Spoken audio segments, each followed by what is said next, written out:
ngaha turaje Nyagasani, twitabiriye ingoma yawe y'urukundo. Ku izina ry'Imana Data na Mwana na Roho Mutagatifu, amen. Amahoro bana b'Imana, nimuhumure, Imana iradukunda. Ije kutugira neza kuri uyu wa kane w'icyumweru cya 24 mu byumweru bisanzwe, tariki 19 Nzeri 2024.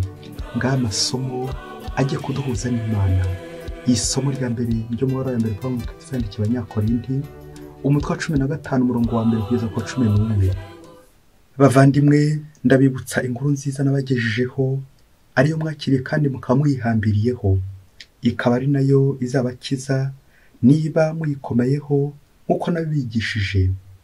Naho ubundi ukwemera kwanyu kwaba ari impfabusa. Koko rero icya mbere cyo nabagejejeho nicyo nanjye nashyikirijwe, ko Kristo yapfuye azize ibyaha byacu kuko byari byaranditswe, ko yahambwe, ko yazutse ku munsi wa gatatu nk'uko byari byaranditswe, ko yabonekeye Kefasi, hanyuma akabonwa na 12, hanyuma yongeye kubonwa n'abavandimwe 500 icyarimwe.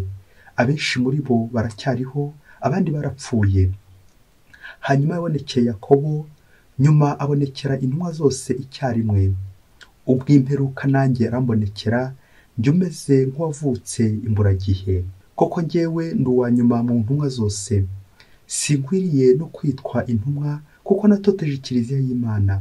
Ariko uko ndi kose mbikesha ingabire y'Imana, kandi iyo ngabire ntiyambayemo impfabusa, ahubwo ndetse nakoreye kubarusha bose.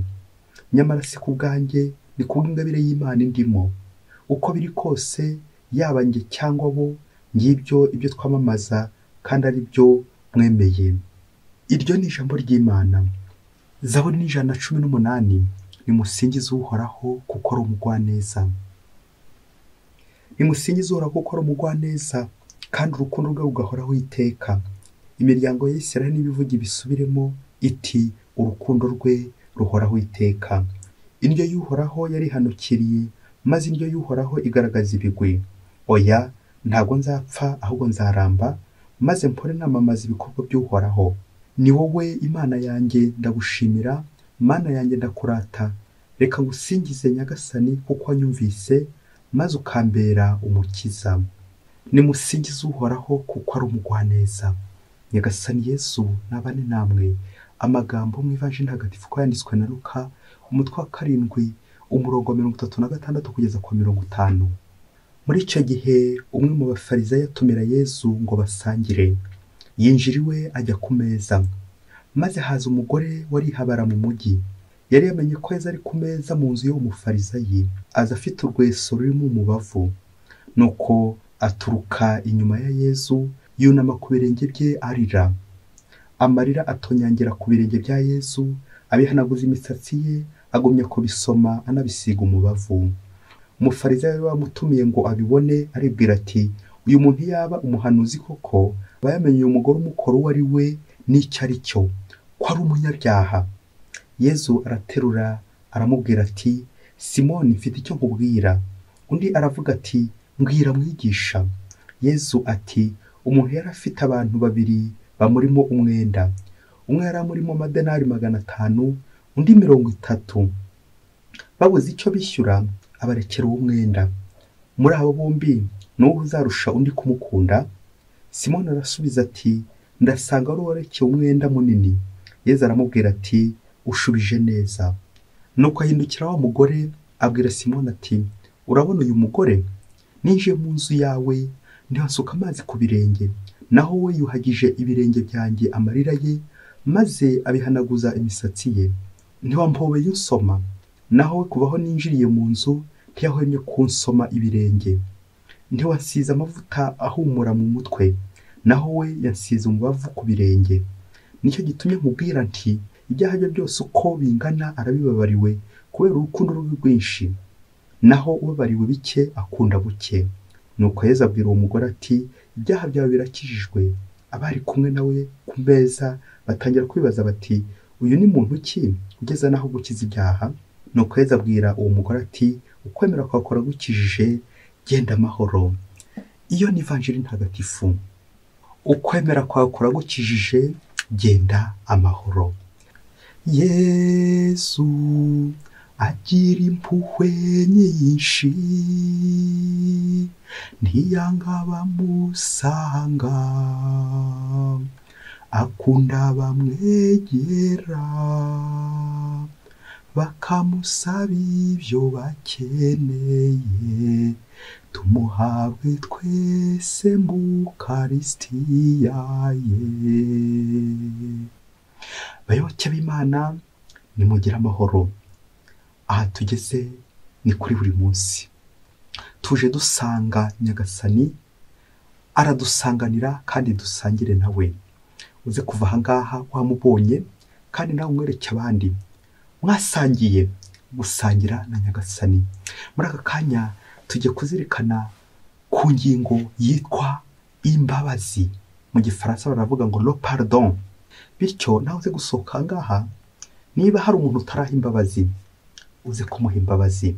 Niba hari umuntu utarasaba imbabazi, uze kumusaba imbabazi, kuko ubuzima ni ukubabara no kubabarira. Icyo ni cyo Yesu Kristo yakoze.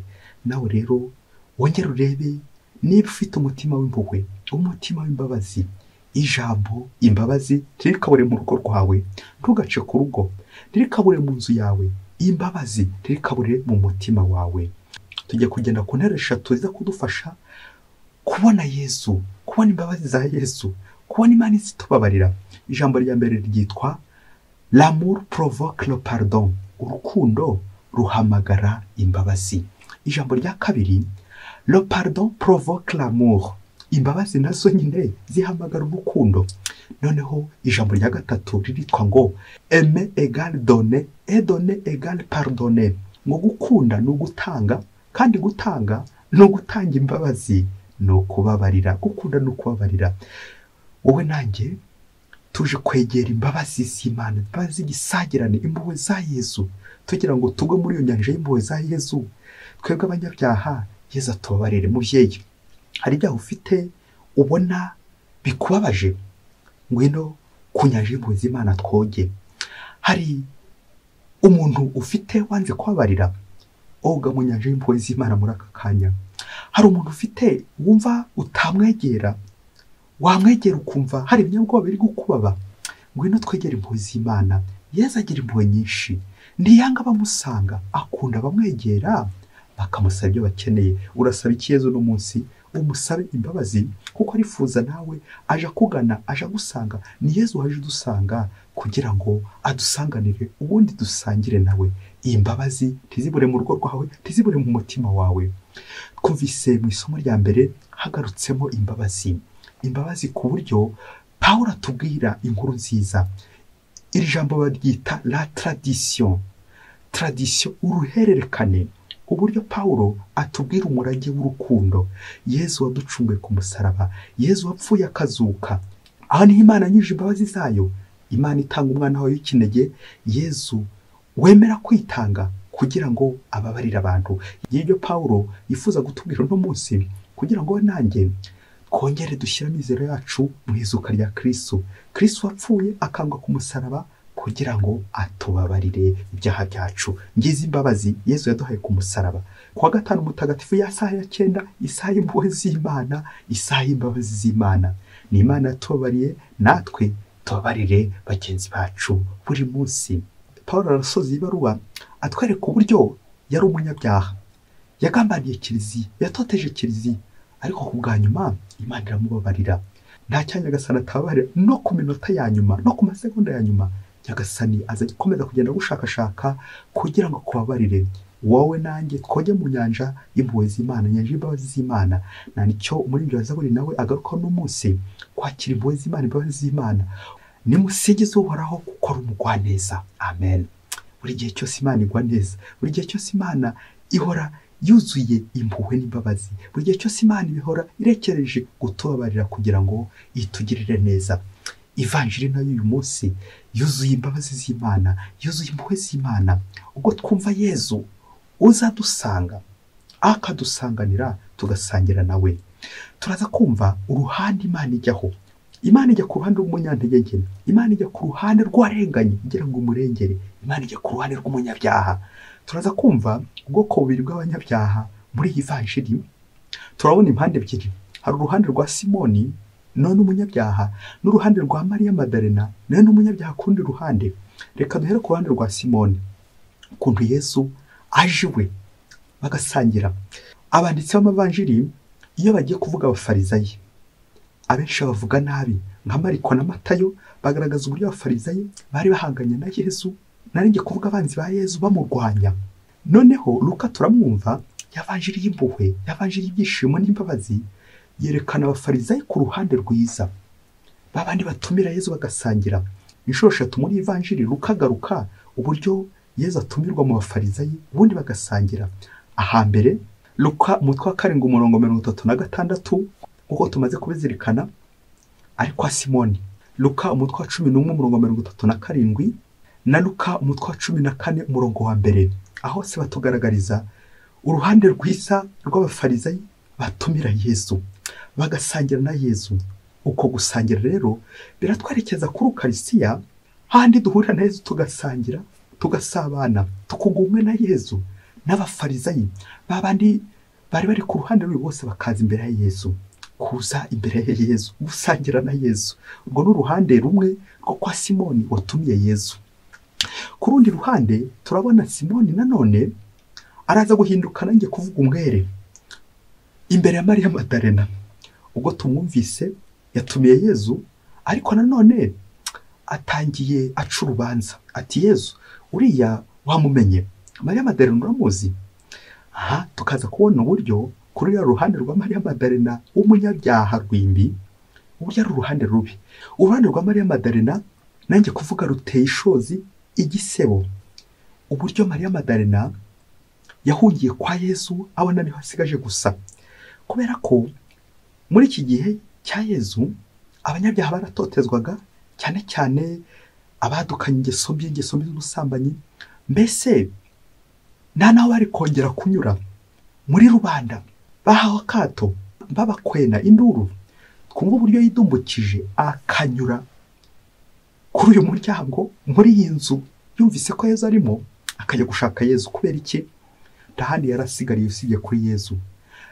Sosiyete yaramukuyeho amaboko, abantu bamukuyeho amaboko, ariko asigariye hehe? Asigariye kwa Yesu, ku mbabazi za Yesu. Turaza kumva iyi vanjiri koko Yesu atangaza imbabazi ze. Yesu akibutsa Simoni ko icyamuzanye ari imbabazi. Ukunda cyane kurusha undi ninde? N'umunyabyaha, kuko rero bariye byinshi. Ninde uwo nguwo? Ni Mariya Madarena. Yesu arongera yibutsa Simoni ko atari imiseke igoroye, ibyo atamukoreye, uburyo yidamarariye, uburyo ari guca imanza, naho Mariya Madarena ari gukira. Nguko ushobora kuza imbere ya Yesu ufite icyaha kimwe nka Simoni, wibwira ko ari intungane, ariko kubera gucira abandi urubanza ukaza gutana ibyaha 1000. Nguko ushobora kuza kwa Yesu nanone uri nka Mariya Madarena ufite ibyaha 1000, ibyaha 5, ibyaha byinshi cyane, ariko kubera ko hari geste nziza wakoze, hari kado nziza wazaniye Yesu, umubavu, kwiyanga, kwanga icyaha, kwiyambura ubwiza bwawe, iyo misatsi, ukiyambura imitako yawe kugira ngo utake Yesu aho kugira ngo ujye umutuka. Kuko kenshi ari igihe twambara imitako, imirimbo, igatubera umwanya wo gutuka Yesu aho kugira ngo tumutake. Ni iki cyo Mariya Madarena akoze? Nawe agaragaje uruhare rwo mu kwakira imbabazi z'Imana. Nawe ateka agatambwe kamwe kugira ngo yakire imbabazi z'Imana. Kuko ukunda nyine uramuhereza, kandi umuhereza iki? Umuhereza imbabazi. Mariya Madarena yari afite izi kado, izifatika, ariko Yesu agiye kumuha ikado narinjye kuvuga idafatika, ariko ubumbi byose imbabazi, imbabazi z'Imana. Mariya Madarena yari afite imibavu yihumura neza, ariko Yesu we agiye kumuha imbabazi, ubuzima bwe bwose buhite buhinduka, bwari bwarahindanye kubera impuhwe z'Imana, imbabazi z'Imana. Muvyeyi, urumva ukuryo ivanjiri ryoshye. Uruhande Yesu yagiyeho bwa mbere ari ku ruhande rwa Simoni, none abonye koko noneho uruhande ruboze. Hari imvugo ya Kinyarwanda igira iti nyir'umupfu niwe ufata hanuka. Yesu rero noneho ni nk'avuye kwa Simoni agiye ku ruhande runuka, uruhande rubi, uruhande rubabaje. Ahababaje ni kwa Mariya Madarena, kugira ngo amugarure mu mpuhwe ze. Urukundo ruhamagara imbabazi, kandi n'imbabazi gahamagara urukundo. Kandi gukunda ni ugutanga, kandi gutanga ni ugutanga imbabazi. Mubyeyi, niba ufite agatambaro ugashyire hafi, hari igihe waza gukenera kurira. Burya kurira nabyo bihamagara impuhwe n'imbabazi z'Imana, Imana ikaza kugutabara. Umunsi umwe hirya kure cyane muri Afurika, umusore n'umukobwa barakundanye, barabana. Igihe kiza kugera ngo bamaze kubyara inshuro ebyiri, umugabo bya bindi by'uko nyine ahanyereye ntihuma, wa mugabo acika urugo, acika umugore, ajya kurajya mu mahanga, ajya gucyura abandi bagore, agumiyo igihe cy'imyaka hafi 10 ariyo ngiyo. Nuko igihe cyaje kugera, wa mugore yakomeje ku Kristo bwe, buri mwaka ahimbaza isabukuru ya mariage yabo igihe amaze bashyingiwe. Nuko aza kwibuka ko amaze imyaka 15 bashyingiwe, aza gutumira umugabo we kugira ngo aze bahimbazanye isabukuru. Yari yarihebye, azi ko atazongera kugaruka. Urumva yari yandavuje, yagiye mu bagore, yagiye kure, nta nubwo yari azi ko azongera. Ariko aravuga ati, imyaka 15 yose tumaze si ubusa, reka mutumire ndebe kwaza duhimbaze isabukuru yacu y'imyaka 15 tumaze dushyingiwe. Nuko nari ngiye kuvuga aranjwa, aramutumiza. Wa mugabo aza kugira atya uko nawe ishoke kwa byumvise imyaka 15 umva ko atari ubusa, araza.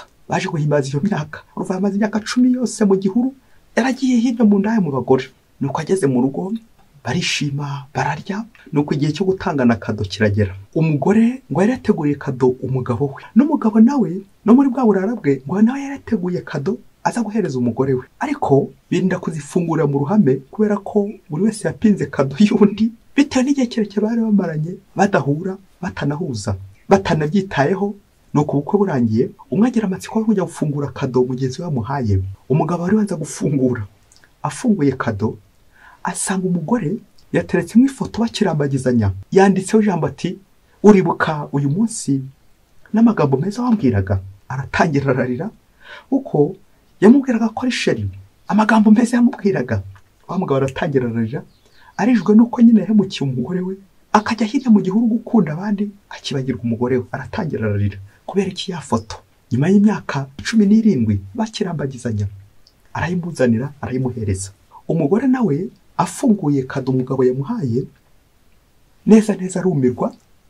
Gafora ikintu cyari kiri muri ya kado umugabo yari yafunze. Umugore ayifunguye aratungurwa, asangamo ibintu, ibishenzi, ibintu bibi cyane. Mubyeyi, birgoye no kubivuga. Nuko arafungura, asanga harimo amapaki y'amatabi, udupaki tw'udukingirizo, ibinini n'ibindi byinshi cyane bikoreshwa ingeso mbi. Umugore aratangira kurira, yibaza ibintu by'ikuzimu umugabo amuhambiriye muri kado. Mu gihe ari kurira, ngo munsi hari harimo agapapuro. Wa mugore ngo aragasoma, ngo kari kanditsweho ngo, umva mugore wanjye, imyaka 15 y'isabukuru yacu dushyingiwe, nsanze naraguhemukiye. Narinje kugusaba imbabazi, umbabarire. Ibi bintu nzanye nibyo narisigaje, narabikoreshe nongera ndabikoresha, ariko nsanze ngomba kubikuzana nk'ikimenyetso cy'uko mvuye kwizima, ntazongera kubisubiraho, ahasiga ugenda ubitwike. Nanjye kandi umbabarire, sinzasubira mu buraya, sinzasubira kunywa itabi, sinzasubira mu biyobyabwenge. Ubu najeje, sinzasubira muri ibyo bibi, ahasiga ubitwike, kandi nanjye umpe imbabazi, sinzasubirayo. Ubu ndaje, umbabarire, aho naguhemukiye ngusabye imbabazi. Nuko umugore koko abibonye araturika nawe ararira. Iyo nzu yose ibi yamarira gusa, uko umugabo ari kurira n'umugore ari kurira. Umwe ari kurizwa n'urukundo rwa mbere bagiranye, undi ari kurizwa n'ibyo byishimo ageze ko umugabo wagize gute agarutse. Nuko bose babaramarira, nanjye kuvuga amarira y'ibyishimo, baraturika bararira. N'indohozo n'indohozo undi. Nuko buri wese arangije kurira no kwihanagura, barahoberana, baraseka, urugo rukomeza neza. Nuko bose babana neza mu rukundo kubera Imana. Ubuzima bundi bwakurikiyeho bwabo, ubuzima bw'urukundo, ntibongeye gutandukana, ntibongeye gushwana kubera impuhwe z'Imana. Mubyeyi, nizere ko nawe aho uri wari warize, nyuma kumva ubuhamya bw'uru rugo washoboye kwihanagura amarira y'ibyishimo. Joie de retour au Père, kwishimira ko wagarutse imbere y'Imana, kugarukira Imana ngaya marira tugomba gusuka natwe tugafata imisatsi yacu tukayihanaguza ibirenge bya Yesu nka Mariya Magdalena. Uwababariwe byinshi akunda kurusha uwababariwe bike. Reka dusoreze ku tuntu tune tuza kugufasha nawe kwakira imbabazi z'Imana no kwakira mugenzi wawe wundi waguhemukiye. Icyambere, turazirikana uruhande Imana ijyaho, uruhande rw'urengana kugira ngo imurengere, uruhande rw'ubabaye kugira ngo imuhoze, uruhande rw'umunyabyaha kugira ngo imugarure, uruhande rw'umugome, uruhande rw'indaya, uruhande rw'abasambanyi, uruhande rw'abakora nabi. Nta kindi Imana ibigambiye ni ukugira ngo ibazane, ibarengere kandi ibarenganure. Twese turi abanyabyaha, dukeneye impuhwe z'Imana. Bishatse kuvuga ko Yesu ari ku ruhande rwacu natwe. Icya kabiri twazirikana ni amagambo ya Mutagatifu Yohani Mariya Vianney, we wavuze ati si umunyabyaha ushakashaka Imana ngo ayisabe imbabazi, ahubwo ni Imana yiruka ku munyabyaha kugira ngo imubabarire imukize. Na niyo mpamvu koko mu ntambwe 100 Imana itera 99 izidusanga ikadusangana tugasangira nayo, nk'uko Yesu yaje kwa Simoni, nuko Simoni agatera agatambwe kamwe, Mariya Magdalena agatera kandi kugira ngo basangire na Yesu. Ngiyi penetensiya ihamagara Ukaristiya kugira ngo dusangire na Yesu, ubundi dukire ibyaha byacu. Icya gatatu twazirikana nuko mu buzima bwacu ari umubano wacu nanone ugomba kurangwa n'icyo bita mu Gifaransa surprise, gutungura. Umugabo agatungura umugore we, umugore agatungura umugabo we, umuntu mubana ukamutunguza impuhwe, imbabazi, surprise y'urukundo, surprise y'imbabazi. Ni bya bindi dusanga mu Ivanjiri ya Yohana umutwe wa 3:16, ikiganiro cyazo na Nikodemu. Yesu yibutsa Nikodemu ko utazi uvuga ngo urakunda ntacyo utanga.